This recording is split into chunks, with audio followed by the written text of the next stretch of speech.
Praise the lord. ప్రియబిడ్డలారా, ఒకప్పుడు డస్ట్ని బయట పడేసేవారు.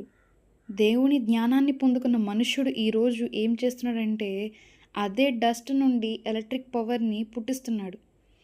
జ్ఞానం తక్కువ ఉన్నప్పుడు పడేసేవారు బయట, ఎందుకంటే అది పనికిరానిదని చెప్పి. కానీ ఇప్పుడు అదే చెత్త నుండి విద్యుత్ శక్తిని పుట్టిస్తూ ఉన్నారు.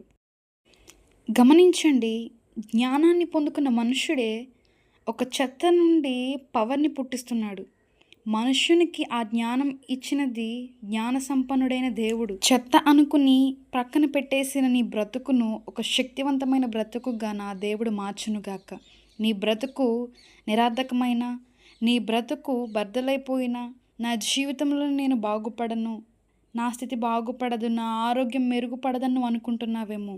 నేను సేవిస్తున్న దేవుడు, నేను కలిగి ఉన్న దేవుడు నిర్జీవమైన దానిలో నుండి జీవము కలిగిన దానిని పుట్టించగలిగినవాడు.